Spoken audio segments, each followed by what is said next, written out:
Good morning, everyone.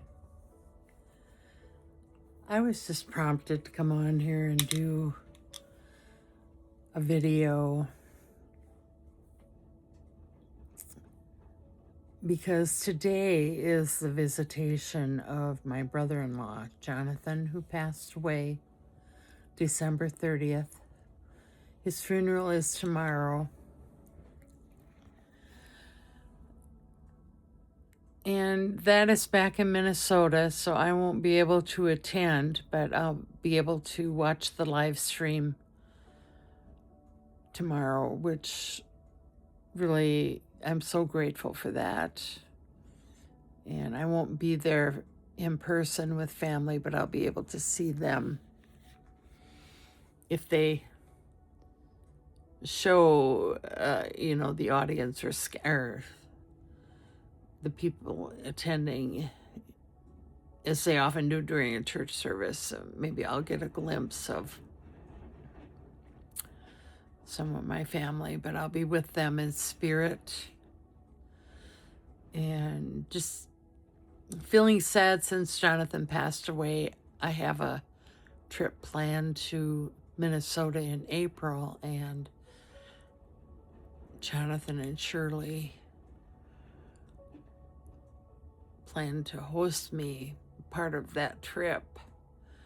And, Jonathan was all excited about having me come and stay with them. And so I was able to have a text with Jonathan the day before he passed, and he told me, he knew that he wasn't going to be around and probably would not be there in April when I go to visit. But he told me he'd grown to love me, and that we shared a commonality in our love of the Lord, and how that was all there was sometimes. I can't remember how he worded it, something like, and that's the most important thing, or all we can rely on at times, right? So even in his near death, 24 hours before he passed, he was able to send a text to me and say goodbye, and that was so appreciative, and what a gift. And with Jonathan passing, Paul passed a little more than a year ago, and so it's brought up further grieving with losing my husband, as I'm now 73, soon to be 74, and as we grow older, death is a part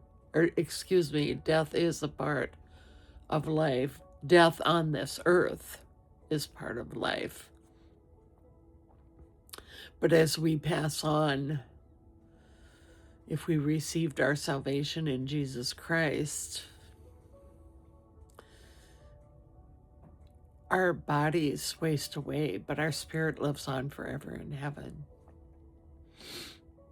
And so I'm grateful for that. And there's a verse in the Bible where it says, how all the saints are standing or in heaven cheering us on, or something like that. It's, that's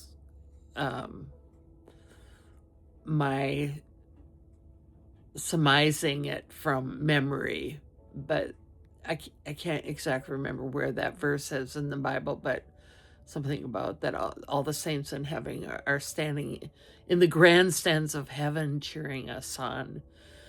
And so that is my hope on days when I'm missing Paul or my mother or my dad.